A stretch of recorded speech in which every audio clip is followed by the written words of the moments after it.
So it looks like the Salem's Lot remake will not be getting a theatrical release. Instead, it looks like it's going directly to Max, formerly known as HBO. Let's get right into it. And we can see this is from Variety. Yesterday it says Warner Brothers Salem's Lot remake appears headed to Max instead of theaters by Tatiana Siegel, excuse me. And this is an exclusive. Did Warner Brothers get spooked? The studio is looking to jettison its horror film Salem's Lot to Max, sources say. Warner Brothers developed it for a theatrical rollout, but after sitting on the shelf for a year, the Gary Dauberman directed Stephen King adaptation is poised to make its debut on the Warner Brothers Discovery streaming platform. A source with knowledge of the back and forth says the move is not a reflection of the film's quality, but is due to the fact that the ongoing SAG-AFTRA strike has created a growing need for Max content. Salem's Lot is one of a few Warner Brothers films targeted to make the jump, but a Warner Brothers spokesperson said no decision has been made about the film's future distribution plans. So they need more Max content, but you would think that they would need also more theatrical releases because after a while you're going to start running out of films that are sitting on the shelf. But okay, that's what they're saying. Salem's Lot, which shot in Massachusetts in 2021, so that's right there in the middle of the pandemic, was intended as a September 2022 release. We're now in November, with the month proving to be a successful pre-Halloween horror corridor for the studio. But Warner's pushed the film to spring 2023, citing COVID-related post-production delays.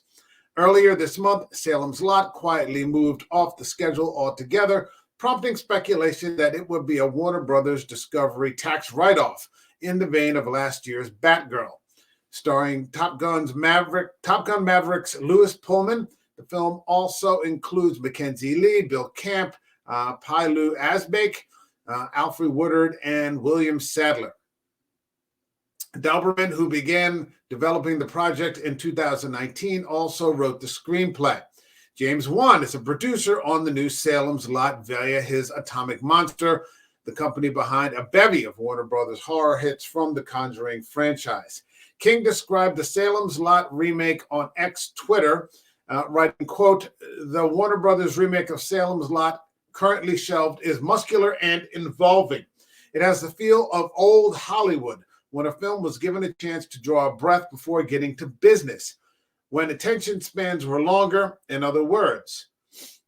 As with the original two-part CBS miniseries from 1979, the storyline follows a writer who returns to his hometown of the fictitious Jerusalem's Lot to find he must then do battle with vampires. The book also was adapted in 2004 by TNT for an Emmy-nominated series starring Rob Lowe. In the past, King novels have boosted Warner's at the box office, most notably with Andy Muschietti's low-budget adaptation of It, which earned $704 million worldwide in 2017. And that is it for the article. So, I mean, I think this is... I don't have much faith in this movie. Now, I'll be honest.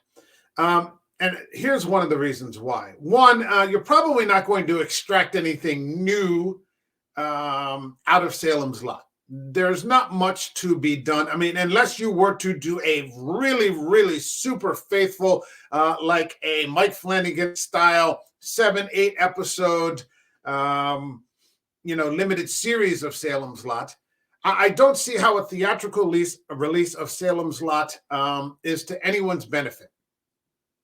Because, for one thing, the original Tobe Hooper Salem's Lot was a 3-hour movie, stretched out over two-hour, showings as, a television series. TNT was the same thing. 4 hours, 2 2-hour episodes, condensed down to 3 once you got rid of commercials, advertisements. My understanding is that this movie is under 2 hours. how much can you pull out and still have a Salem's Lot movie unless it's just, very loosely adapted? I don't see how it works. I just don't. You don't need a lot of money to make a great gory vampire film. I think 1998's Blade was made for $45 million. But I don't see how you make Salem's Lot. And the direction to go with Salem's Lot, I think, if you were going to do it, is this limited series, 7-8 episodes, catching up all the details that have been left out. But unfortunately, Mike Flanagan did something very similar with Midnight Mass, which is kind of like a 7 or 8 hour Salem's Lot with a much more cerebral storyline. But if it comes to Max, I just got Max again because I want to start watching season 2 of 30 Coins, and eventually House of the Dragon will be back, season 2. So I'm looking forward to that. If it drops, I'll watch it. If it had dropped in the theater, I probably would have given it a try, and just not having expected much, probably would have been proven correct. But let me know what you think about this. Are you disappointed that it's coming to, direct to streaming, or that it looks like it is? Is this the right decision for the film? What do you think? Should they try some sort of theatrical release? That's more money in terms of marketing. Hopefully the SAG-AFTRA strike ends soon, and then we can just get back to making movies again. Let me know what you think. Like this video, leave a comment, subscribe to the channel, and I will see you all in the next video. All right, have a good one, everybody.